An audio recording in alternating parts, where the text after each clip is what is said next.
I mentioned this for Aquarius, and I feel the need to mention it for you guys as well. You know, we are shifting away from Virgo season into the sign of Libra. And Libra, as a fellow air sign, it is going to trine your sun sign, your star sign. And what it does is that if things have been stalled during the Virgo season because people are over analyzing situations or you're over analyzing situation, and if you're like being extra careful with the things that you say and the things that you do, I feel like the Libran energy is going to free up channels of communication.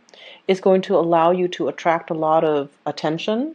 It's going to allow you to shine in a work environment, and it's also going to allow things and communication and decisions to be made and be smoothed out in a lot of areas of your life. So the energy is a lot more conducive for free flowing energy, communication, decision making. Everything is going to seem like it's in clear focus, so you're not going to be second guessing yourself. As well, wishes being answered is the message I'm getting here with this love reading. And I feel almost like, you know, this is like the twin energy, inner conflict coming out for the love reading. So what I feel is you've been hoping and praying for some major change in your life, in your love department, okay? So hoping for the relationship partner, hoping for the knight in shining armor to come and rescue you from your fate. And that's not to say you're a female praying for a knight. I feel like you're hoping for some change. You're hoping for something big to happen. And I feel many of you, it's like working home, working home, working home. And you want a break in that routine. You want something dynamic. You want something else. You want love and fulfillment. You don't want to feel empty anymore, especially for those who are single. But at the same time, I feel like, you know, you're very focused on your career. You're very focused on yourself. You're very focused as well on the practical responsibilities, the things that you have to do on a daily basis to sustain yourself. You know, laundry, doing the dishes, going to the gym, taking care of your pets, taking care of your children. For those who are single, I feel like you have been praying for a relationship partner that can make your world a lot more vibrant, with a lot more colors, so that you can feel warm and secure. And for singles, it's coming into the picture, but you need to act on it. So I feel like the other person might be growing a little bit impatient because, yes, you're waiting and wishing for these things, but you're not seeing the opportunity for what it is when the person is right in front of you. And, you know, the Gemini twin energy, there's this inner conflict playing out within you. Should I or shouldn't I? Does the other person feel the same way about me? I feel like they are making their feelings very clear, but for whatever reason, you're either reading between the lines, reading too much into it, or you might have been single for a while, or you might have felt very barren for a while, that you are not reading the cues or you're not seeing it for what it is. Does that make sense? So that's what I'm seeing for singles. And there is a communion, a coming together between you and a relationship partner. Okay? For those in relationships already, I feel like you want a spark of passion. You want to reignite things. And I feel like you want some change, and communion is also happening. But I feel like your partner wants you to open up, to be more experimental, especially in the bedroom, to be a little bit more like, I feel like someone is like, let's experiment a little bit. Let's just, do some things. And you're not entirely comfortable with it. You're kind of bashful and playing coy as well. And so the opportunity is there for you to explore something that will really rejuvenate you and make you feel passion and make you feel alive again. But you're taking your sweet time because you're not really recognizing for it for what it is. And there's this internal conflict that I feel brewing within you where you're afraid. So let me show you the cards. This is your energy. This is how your partner sees you, and this is what you're bringing to the table. We have here the Queen of Pentacles. She's really pretty. Your partner sees you as someone who is dark-skinned and exotic. Okay, for those with dark skin who are quite exotic looking, you're different from the people that they have dated in the past. You're very, very beautiful. You know, look nice. You are very presentable. You look very sure-footed for whatever reason. You're self-sufficient. You know how to make money. You work a lot. You take care of yourself. You're financially independent.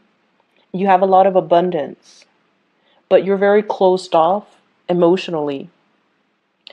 In this deck, it basically indicates, you know, you can be male or female watching this, but your partner sees you. You can have green eyes or blue eyes, is what I'm seeing here. The green border really jumped out at me.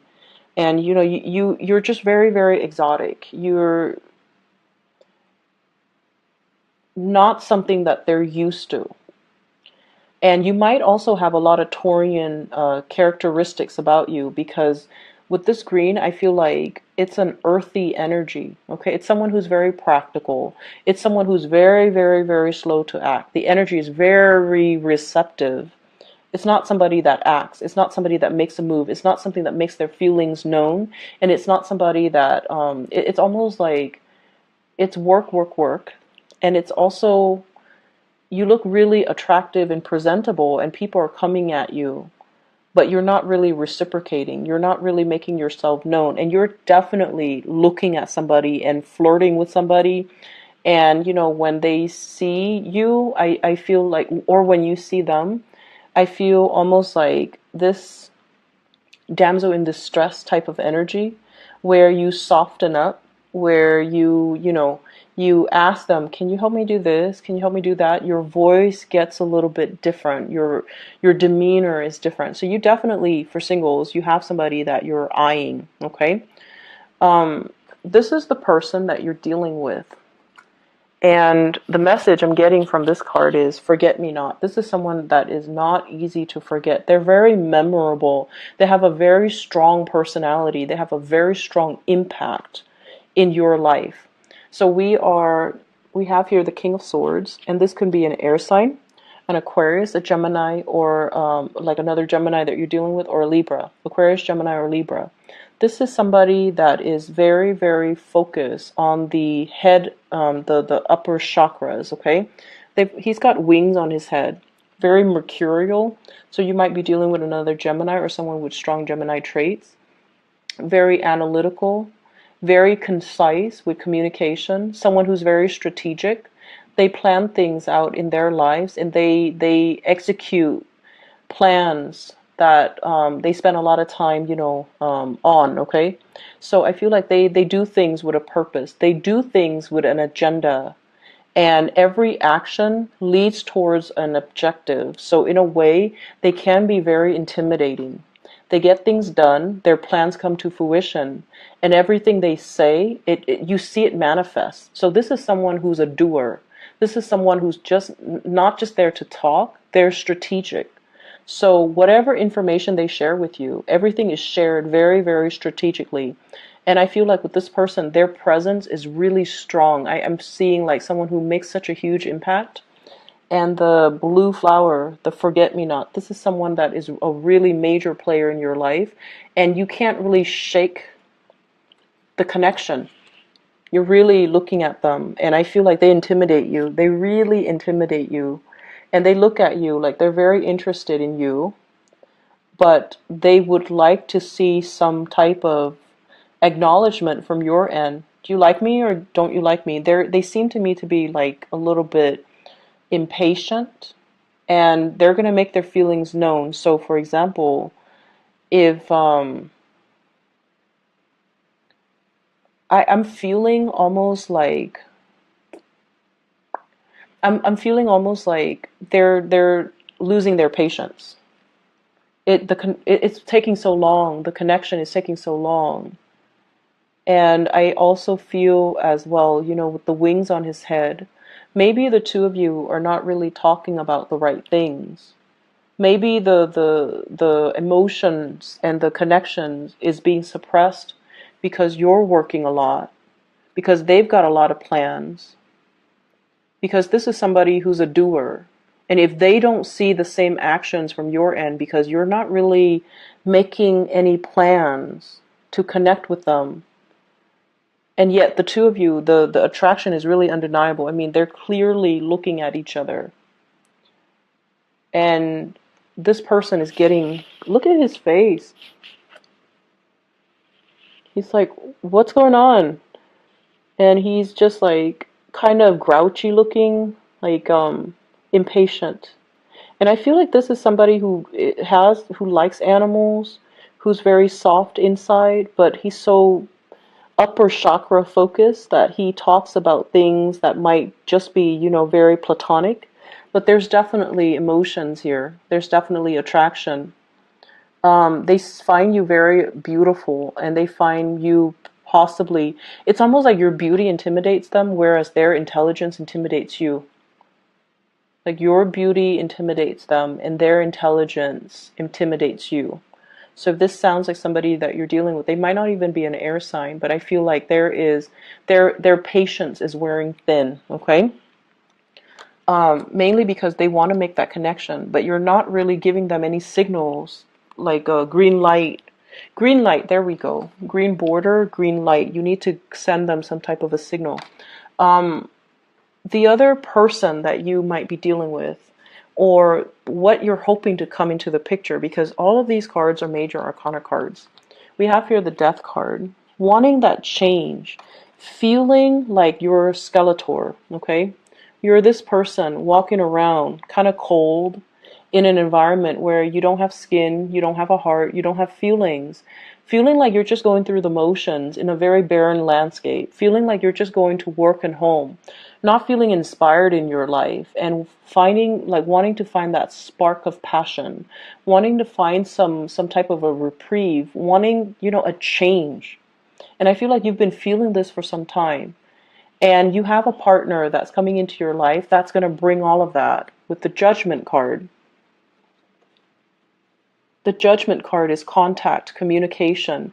You've been waiting and praying for something for quite some time. And this is why I mentioned many of you wanted a new start for a very, very, very long time, because the status quo is not working anymore.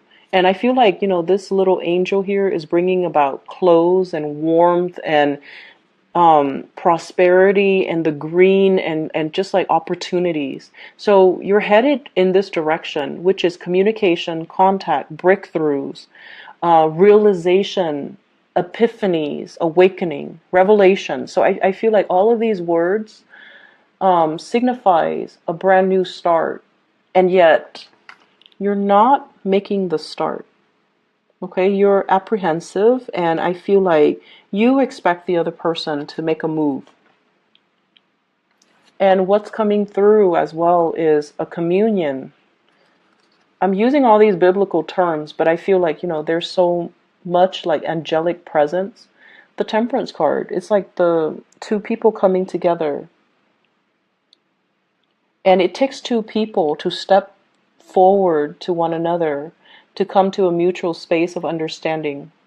And the image that I'm really drawn to is that tree. And every time I think of tree, I think of somebody who is like a very old soul. So you might be dealing with someone who's a very, very old soul. They have things to do, places to go, and they need to travel to raise their vibration. And what that means is they want to learn. They don't like to have opportunities pass them by. And so if they see you as someone who lets opportunities pass you by, they might not feel like you're the right person for them. So I see like on a very deep soul connection, and I also feel like somebody is teaching you a lot about yourself. Someone is revealing to you that you've been behaving like this. You might have been clinging on to a lot of, earthly things, homes, financial security, and you might not have acted in a way that allows that's really nourishing your soul. You might have everything at your disposal, but if you're like the skeleton here, where you're operating in a barren landscape and you don't feel human and you don't feel like you matter, and then you let these opportunities pass you by, it can be very detrimental. So someone is bringing in this realization and this major awakening in your life, and you start to feel passion and that sense of communion again, that sense of like you're meeting someone who is a kindred soul, who's teaching you a lot about the world, who's an old soul, and they can give out a lot of insights and advice. Then go for it. Okay? So I believe it was last week where there might be third parties. Whereas I feel like this week, your energy is definitely focused on one person. And I have a very strong air sign, Aquarius, Gemini, and Libra. And I feel like there's a major learning curve that has to happen with this person. So opening up your communication with this person is going to be critical. And I feel like the person you're dealing with, they find you very attractive, very beautiful, but you might be a little bit too, they might see you as a little bit too materialistic. They might also see you as someone who doesn't take initiative, and they're kind of impatient. Okay, if you like them, go for it, because I feel like the major arcana cards are giving you your spiritual advice in love, and it's saying that this can be a very beautiful and fruitful union, and it can really grow. And this is a card of Sagittarius, so you're dealing with someone who might be your polar opposites, might be a Sagittarius as well. So I have air sign, Scorpio, and Sagittarius. So Aquarius, Gemini, Libra, Scorpio, Sagittarius. But these are people that are very polar opposites from you. In other areas of your life, your spiritual advice here is, once again, the big reveal, the revelation. And I feel as if it's a continuation of the love reading. That's what it feels like to me. And I feel like it harkens back to last week's energy where there might be a third party interfering. So I hate to, revisit the same themes, but that's what it feels like, because we have the Ace of Cups, the High Priestess, the Seven of Swords. And the Ace of Cups deals with love. The High Priestess deals with information that's hidden from the light. And the Seven of Swords, sneaky behavior. So I feel like, third party interference, that's still coming through in your home life, in your work life. So workplace attraction, possibly affecting the home life relationship. So just to put that out there. And what I'm seeing here is, for many of you, I feel almost as if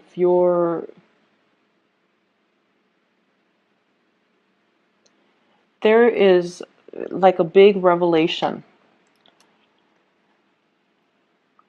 A big revelation in terms of long-term goals, okay? It's like you're achieving something, or you're finding the path towards achieving something that you really want. So the High Priestess, following our intuition, trusting our gut instincts, not doubting ourselves, not reading too much between the lines, not over-analyzing. Let go of that Virgoan energy and just kind of live in the moment and feel things out, and kind of like lift the veil from your face so you can kind of see what's in front of you. And this is pretty much, what makes you happy, what really drives and inspires you, and finding ways to embody these things, or to incorporate the things that you love, the things that you enjoy, back into your life. And I feel like it's saying the key to happiness, it's not just financial prosperity, it's not just the abundance, it's not just, purchasing a house, putting the kids through school, having a really nice car, and being looked at. The things that will make you really happy, and what's really standing between you and the things that make you feel really happy is, I feel like for many of you, it's inner knowledge, it's wisdom, it's to be able to have a lot of career success, and to also be looked at as somebody who's very capable and very confident, and somebody that other people turn to for sage advice and wisdom. So I feel like for many of you, you might have been chasing after the wrong things. The things that you thought would bring about security might be the things that bring other people security, but it's not really right for you. And so the universe is really urging you, really figure out and really ask yourself, what is it that makes me happy? And what you need to do in your life to incorporate these activities that can make you happy. So it's not just work and home, work and home. It needs to be a little bit more robust, and it needs to be a little bit more like soul fulfilling.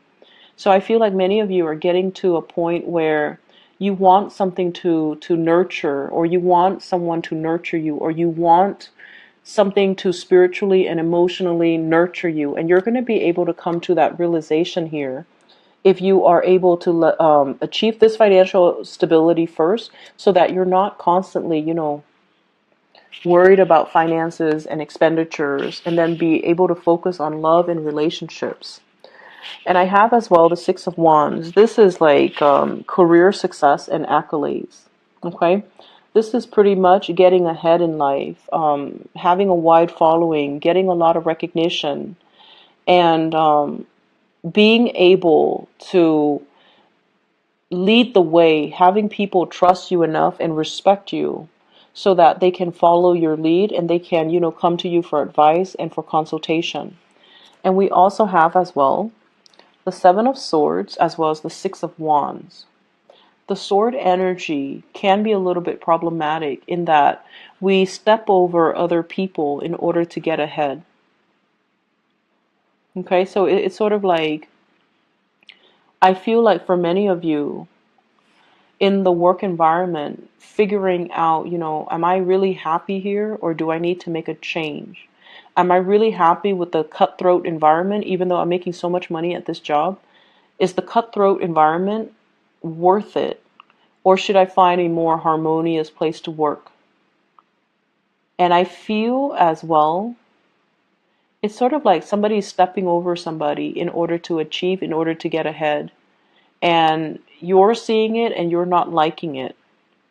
So there are just huge things about, how do we find emotional fulfillment? What's right? What's morally like the right thing to do, as well as things that we need to kind of incorporate into our lives so that we're not feeling like this, like life is barren, and that the work environment is like, it goes along, it moves along, but you're not feeling inspired. So finding that inspiration possibly in the work that you do, changing your job, or even finding that inspiration through other avenues.